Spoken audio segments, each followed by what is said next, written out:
I've been working as a trauma nurse in Chicago General for 12 years now. I've seen everything. Overdoses, shootings, car accidents, domestic violence cases that make your stomach turn. But nothing, absolutely nothing, prepared me for what walked through our doors 3 weeks ago. It was a Thursday night around 2 a.m. The ER was unusually quiet when the ambulance sirens started wailing outside. I was expecting the usual, another drunk driver or bar fight. Instead, they wheeled in 4 women, all appearing to be in their 20s, all found unconscious in an abandoned warehouse downtown. The paramedic who brought them in, Jake, I'd known him for years, looked shaken. "Found them lying in a perfect circle," he whispered to me as we transferred the first woman to a gurney. No signs of struggle, no obvious injuries, just sleeping. That should have been my first warning. Dr. Morrison assigned me to be their primary nurse, standard procedure for potential assault cases. The women were all beautiful in an almost identical way. Same height, same build, same ethereal pale complexion. Their hair colors were different: blonde, brunette, redhead, and one with striking silver hair. But their faces, God, their faces were nearly identical. The first thing I noticed during intake was their breathing. It was perfectly synchronized. Even unconscious, they all inhaled and exhaled at exactly the same moment, as if controlled by some invisible conductor. I told myself it was coincidence. Maybe they'd been exposed to the same drug. Then came the blood work results. Dr. Morrison called me into his office, his face grave. "Sarah, these results don't make sense. Look at this." He spread 4 lab reports across his desk. The numbers were identical. Not similar, identical. Blood type, cell counts, chemical levels, everything, down to the decimal point. "That's impossible," I said, staring at the papers. 4 different people can't have identical blood work. "That's what I thought too," he said. "I had the lab run them again. Same results." But the really strange part came when they started waking up. It happened simultaneously, of course. All 4 opened their eyes at exactly 3:17 a.m. I was doing rounds when I heard it, a soft humming coming from their room. Not words, just a melody I'd never heard before, but somehow felt familiar, like something from a half-remembered dream. I pushed open the door and found them sitting up in their beds, humming in perfect harmony. Their eyes, all the same shade of deep green, turned to me in unison. They smiled, and I felt a chill run down my spine. Their smiles were identical too, down to the tiny dimple on the left side. "Good morning," they said together, their voices creating an eerie chorus.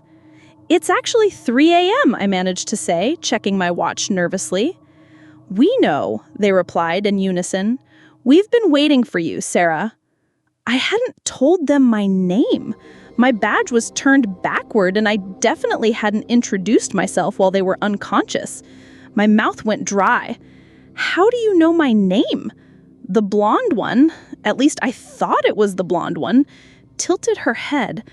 "We know many things about you, Sarah Chen. Born in San Francisco, moved to Chicago for nursing school. Your mother calls you every Sunday at 6 p.m. You have a scar on your left knee from falling off your bicycle when you were 7. The redhead continued seamlessly. "You broke up with David 3 months ago because he wanted children and you weren't ready. You live alone with a cat named Mr. Whiskers. You're afraid of butterflies because of something that happened when you were 4. My legs nearly gave out. The butterfly thing, I'd never told anyone about that. I was 4 years old, at my grandmother's garden, when a monarch butterfly landed on my face. For some reason, the experience terrified me so deeply that I've been afraid of them ever since. Not even my family knew about that phobia." "Who are you?" I whispered. The brunette smiled wider. "We are what you might call collectors." "Collectors of what?" "Memories," said the silver-haired one. "Experiences, lives lived and dreams dreamed. We gather them, preserve them, add them to our collection." I should have run. Every instinct screamed at me to get out of that room, but I felt rooted to the spot. The warehouse where they found you. How long were you there?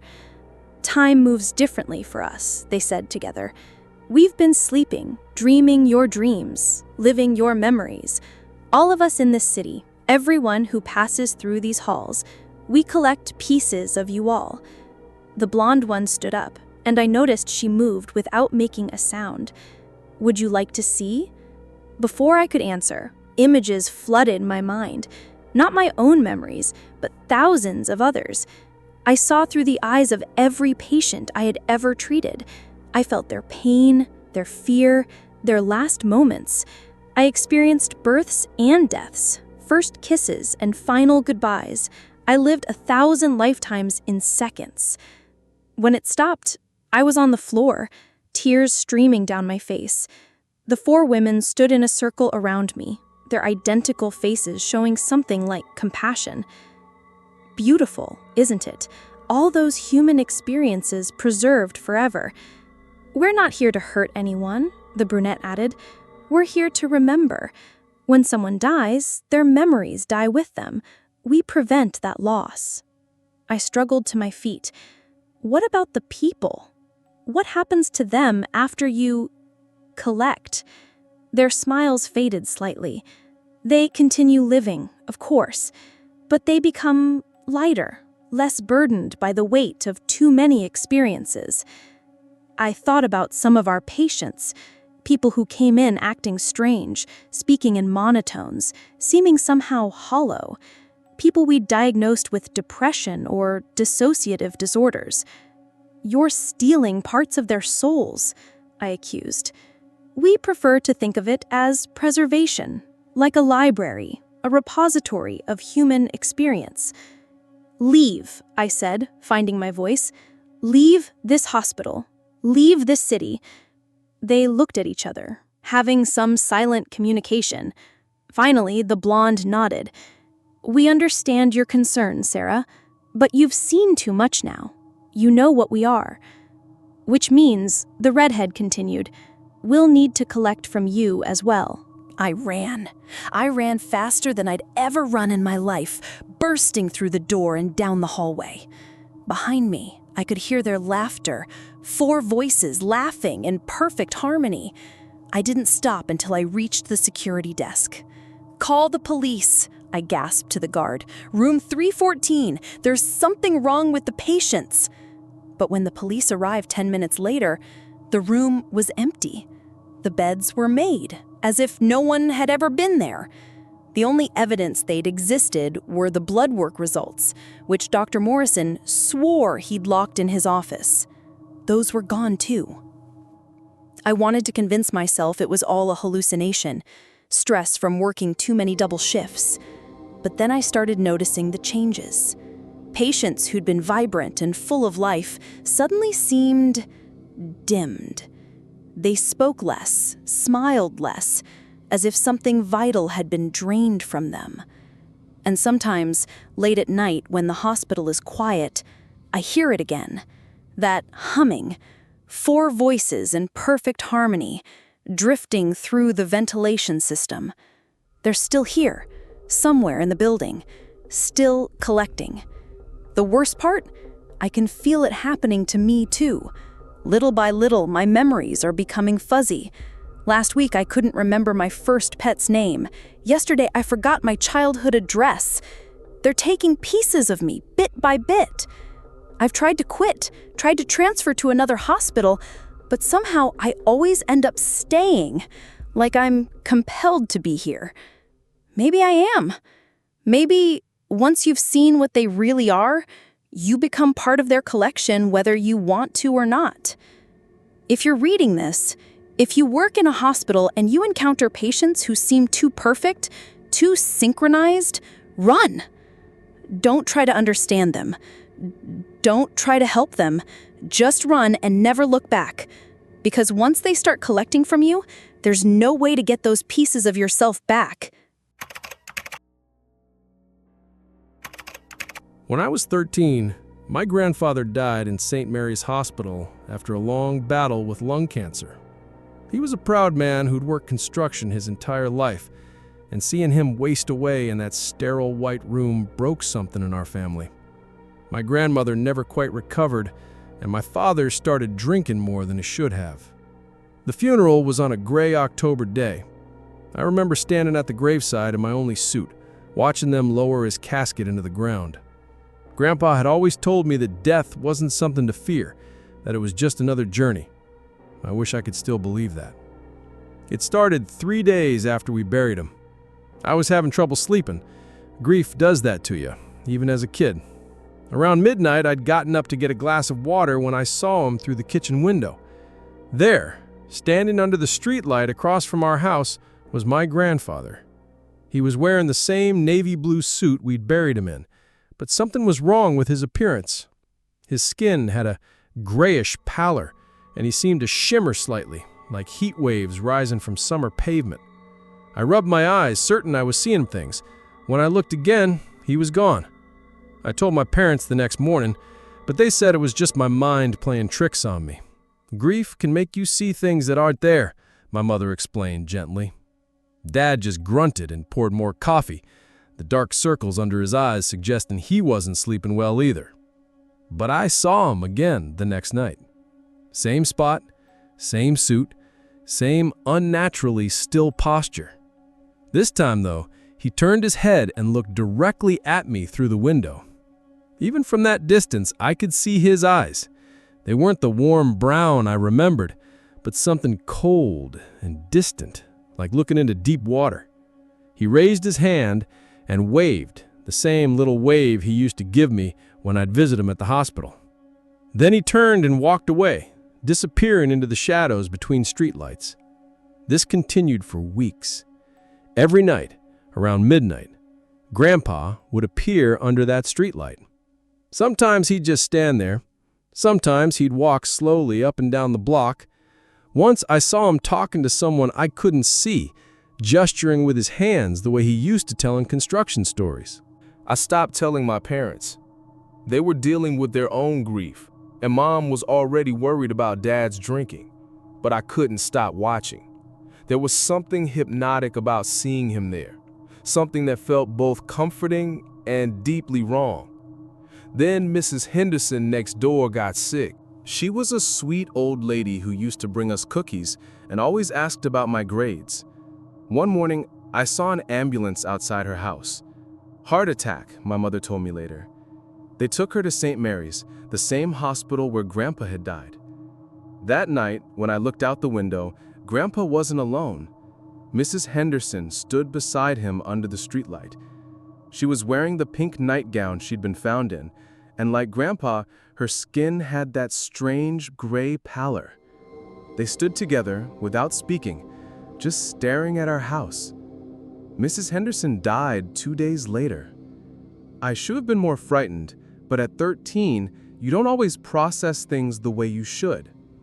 Part of me was actually happy that Grandpa had found a friend, someone to keep him company in whatever state he was in. I didn't understand yet what I was really seeing. The pattern became clear over the next few months.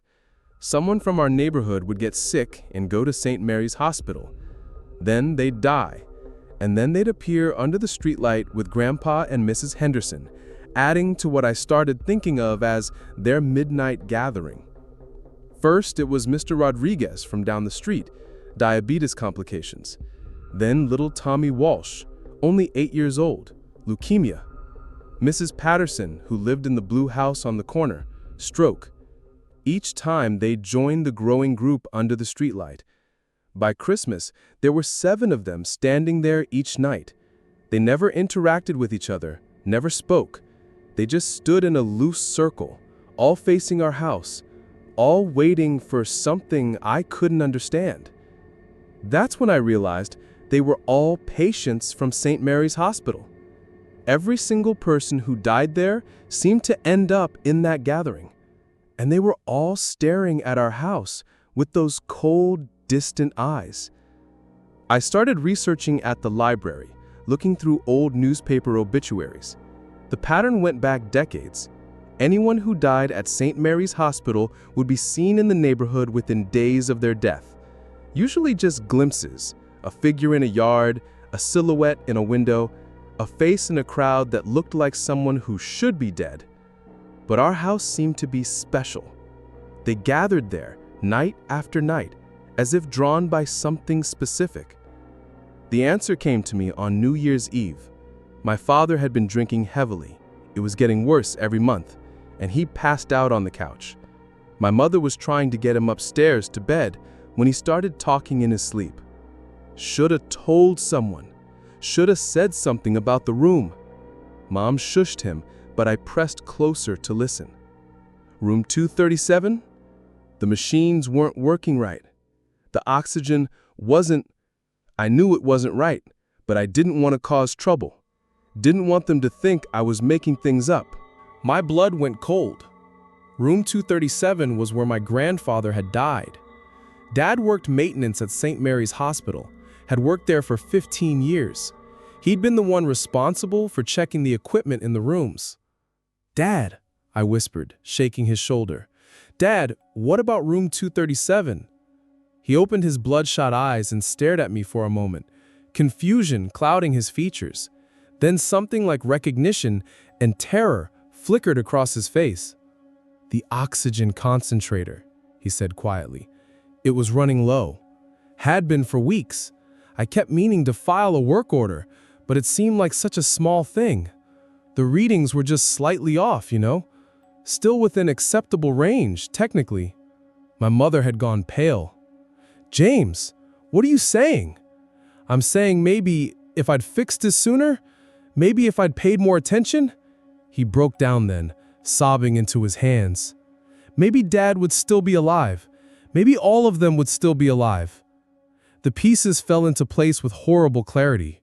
Room 237 wasn't just where Grandpa had died, it was where they all had died. Every person in that midnight gathering had spent their final days in the same room, breathing from the same faulty equipment that my father had neglected to repair. They weren't just random victims of illness. They were victims of his negligence, his procrastination, his fear of causing trouble at work. And somehow, they knew. I looked out the window that night, and the gathering had grown larger. There were at least 15 figures now, all standing under the streetlight, all facing our house. At the center of the group, my grandfather stood with his arms crossed, the same pose he used to take when he was disappointed in me. They knew. They all knew. Dad quit his job at the hospital the next week. He said he couldn't stand to walk past room 237 anymore. Couldn't handle the guilt of seeing other patients wheeled into that room with its faulty equipment. But quitting didn't make the gathering disappear. They still came every night, growing larger as more people died in room 237. The hospital never found the problem with the oxygen concentrator. Or, if they did, they never mentioned it publicly. Dad was too consumed with guilt and alcohol to report it himself. By the time I graduated high school, there were over 30 figures in the gathering. The neighbors started complaining about feeling watched, about seeing people in their yards at night. Property values in our area dropped. People moved away, but the dead remained. I left for college and didn't come back for 5 years. When I finally visited home, I found my father in the garage, hanging from a rope he'd tied to the rafters. The note he left was simple. "I can't carry this anymore. Tell them I'm sorry." The funeral was small. Mom had moved in with her sister by then, unable to bear living in the house with the nightly gathering. I was the only one who went to the cemetery, the only one who watched them lower Dad's casket into the ground. That night, I drove past our old house one last time. There, under the streetlight, stood my father. He was wearing the same clothes he died in, his neck bent at an unnatural angle, and he had that same gray pallor as all the others, but he wasn't looking at the house. He was looking at me. I drove away and never went back, but sometimes late at night in my apartment, 3 states away, I think I see him, just for a moment, in the corner of my vision or reflected in a dark window. Still wearing those same clothes, still with that broken neck, still carrying the weight of all those deaths he could have prevented. I work in IT now, as far away from hospitals as I can get. But I know it doesn't matter where I go or what I do. Some guilt follows you forever, even if it's not your guilt to carry. And sometimes, I wonder if room 237 at St. Mary's Hospital is still taking patients. I wonder if someone else is responsible for maintaining the equipment now and whether they're more diligent than my father was. Because if they're not, well, I suppose the gathering will just keep growing. I've been working as a pediatric orderly at Children's Memorial Hospital for 8 years now. It's not glamorous work. I transport patients, deliver supplies, help with basic care, but I love being around the kids. They have this incredible resilience that never fails to amaze me. Even the sickest ones find ways to smile, to laugh, to hope. That's why what happened last month shook me so deeply. Her name was Emma Rodriguez, 7 years old, with the biggest brown eyes you've ever seen. She'd been battling a rare form of brain cancer for 2 years, in and out of our ward more times than any kid should have to be. The tumor was inoperable, wrapped around her brainstem like a vine. The doctors had done everything they could with radiation and chemo, but we all knew she was losing the fight. Emma never complained, though. Not once. She'd ask about my day, tell me jokes she'd heard on the cartoon channel, show me drawings she'd made of the hospital staff. She drew me once, a tall stick figure with crazy hair pushing a wheelchair with a smiling patient inside. I still have that drawing taped to my locker. It was a Tuesday afternoon when I first noticed the woman. I was bringing Emma some juice, grape, her favorite, when I saw her sitting in the corner chair. She was maybe in her 50s, well-dressed in a dark blue suit with perfectly styled gray hair. She had a clipboard in her lap and was writing notes while watching Emma sleep. "Excuse me," I said quietly, not wanting to wake Emma. "Are you family? I don't think we've met." The woman looked up at me with the coldest smile I've ever seen. Her eyes were pale blue, almost colorless, and they seemed to look right through me. "Oh no, dear," she said in a voice that was perfectly pleasant and absolutely terrifying. "I'm not family. I'm just here to observe." "Observe what? Are you from another hospital? A specialist?" Her smile widened, showing teeth that were too white and too perfect. "You could say that. I specialize in transitions." Before I could ask what that meant, Emma stirred and opened her eyes. When she saw the woman, her face lit up. "Mrs. Crane, you came back!" The woman, Mrs. Crane, leaned forward with genuine warmth that seemed completely at odds with the chill I'd felt from her moments before.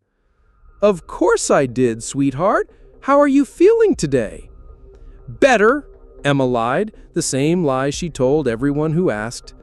"The doctors say I might get to go home soon." "That's wonderful news," Mrs. Crane said, making another note on her clipboard. "I'm sure your family will be so happy." I left the juice on Emma's bedside table and excused myself, but something about the interaction bothered me. I'd been working this ward for years, and I knew all the regular visitors, family members, social workers, chaplains, child life specialists. Mrs. Crane didn't fit any of those categories. I found Emma's primary nurse, Janet, at the medication cart. "Hey, do you know who that woman is in Emma's room, Mrs. Crane?" Janet frowned. "I don't know any Mrs. Crane. Emma's only approved visitors are her parents and her grandmother." "Well, there's definitely someone in there. Says she's here to observe." We walked back to Emma's room together, but it was empty except for Emma, who was coloring in a book. "Sweetie," Janet said gently, "where did your visitor go?" "What visitor?" Emma asked, not looking up from her coloring. "The lady who was just here, Mrs. Crane." Emma's crayon stopped moving. She looked up at us with confusion. I don't know anyone named Mrs. Crane. Janet and I exchanged glances. Emma, honey, you were just talking to her. She had a clipboard. Emma shook her head slowly. Nobody's been here except you, Mr. David. Are you feeling okay? That night, I couldn't shake the feeling that something was wrong. I stayed late, volunteering for the night shift, telling myself I wanted to keep an eye on Emma. Around 11 p.m., when the ward was quiet and most of the kids were asleep, I decided to check on her one more time. The hallway lights had been dimmed for the night, casting long shadows between the rooms. Emma's door was slightly ajar, and I could see the glow from her nightlight, a small butterfly that projected colored shapes on the ceiling. I was about to push the door open when I heard voices. Emma's voice, bright and cheerful, despite the late hour, and another voice, a woman's voice. And that's when the princess realized she didn't need the prince after all. She could save herself. What a lovely story, dear. You tell such wonderful stories. I'm going to miss them. Miss them? Are you going somewhere, Mrs. Crane? Not me, sweetheart, but our time together is almost over. I pushed the door open slowly. Emma was sitting up in bed, apparently talking to thin air. There was no one else in the room. Emma, I said softly, who are you talking to? She turned to me with those big brown eyes, and for a moment she looked confused. Then she smiled. Just myself, Mr. David. Sometimes I pretend I have a friend to talk to. Is that weird? Not weird at all, kiddo. Lots of kids do that. What's your pretend friend's name? I don't have a pretend friend, she said, sounding genuinely puzzled. I was just talking. I think I was talking to someone, but I can't remember who. Over the next few days, I noticed Emma getting weaker. Her appetite disappeared completely, she slept more and more, and when she was awake, she seemed distant, as if she was listening to something only she could hear. But what really disturbed me were the conversations. I'd find her having animated discussions with someone who wasn't there, telling stories, laughing at jokes I couldn't hear. When I'd ask her about it, she'd always seem surprised, as if she couldn't remember talking at all. Then I started seeing Mrs. Crane again. She'd be there when I'd come to deliver Emma's meals, sitting in that same corner chair, always with the clipboard, always taking notes. But if I left the room and came back, she'd be gone, and Emma would have no memory of her being there. I began to suspect I was having some kind of breakdown. The stress of working with terminal children, maybe. Seeing things that weren't there, hearing conversations that didn't happen. I scheduled an appointment with the staff counselor. But then, I overheard Mrs. Crane talking to Emma. I was in the supply closet next to Emma's room, restocking linens, when I heard Mrs. Crane's voice through the thin wall. You're getting very close now, sweetheart. I can see it in your eyes. That special look. What look? Emma asked, her voice weak but curious. The look children get when they're ready to let go, when the pain becomes too much and they start looking forward to the rest. My blood went cold. I dropped the towels I was holding and pressed my ear to the wall. I'm not in pain, Emma said. Well, not much. But you're tired, aren't you? So very tired? Yes, I'm tired. And wouldn't it be nice to just sleep? To let all the worry and the treatments and the sadness just fade away? I think so, but my mom and dad would be sad. They'll understand, dear. They'll be sad for a while, but then they'll be happy that you're not suffering anymore. They'll remember all the joy you brought them, all the love you shared. That's the beautiful part of letting go. The love remains, but the pain disappears. I burst into the room, my heart pounding. Emma was alone in bed, staring at the ceiling with a peaceful expression I'd never seen before. Emma, who were you talking to? She looked at me with tired eyes. I think I was talking to someone who understands. Someone who knows what it's like to be ready. Ready for what? She smiled, and it was the saddest, most beautiful smile I'd ever seen. "Ready to stop fighting, Mr. David? I'm so tired of fighting." That night, I stayed in the hospital. I couldn't explain why, but I felt like Emma needed someone nearby. Around 3 a.m., I was dozing in the family lounge when the code blue alarm jolted me awake. I ran to Emma's room, where the night staff was already working. Her heart had stopped, they said. No warning, no distress call. She'd simply gone to sleep and didn't wake up. They tried to resuscitate her, but I could see it was too late. Emma looked peaceful, more peaceful than I'd seen her in months. Her face had lost that drawn, tired look. She looked like she was having the most wonderful dream. The next morning, as I was cleaning out Emma's room, I found something that made my hand shake. Hidden under her pillow was a piece of paper with handwriting I didn't recognize. It wasn't Emma's childish scrawl, but an adult's neat cursive. The note read, "Thank you for the stories, Emma. Thank you for trusting me. You made the transition beautifully. M.C. Mrs. Crane." I showed the note to Janet, to the doctors, to Emma's parents. No one had any idea how it got there. The handwriting didn't match anyone on staff. Security footage showed no visitors to Emma's room that night. But I knew what I'd seen, what I'd heard. Mrs. Crane wasn't a person at all. She was something else.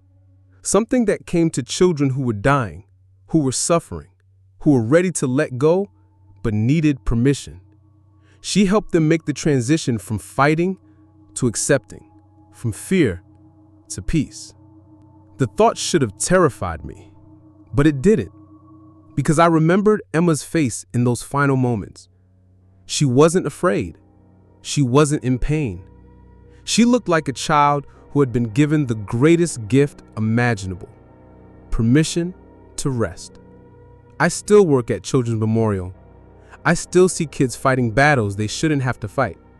And sometimes, in the quiet corners of terminal rooms, I catch glimpses of a woman in a dark blue suit, clipboard in hand, providing comfort in the only way she knows how. I don't try to stop her anymore, because I've realized something that took me a long time to understand. That sometimes, the greatest act of love isn't trying to save someone. Sometimes, it's helping them let go.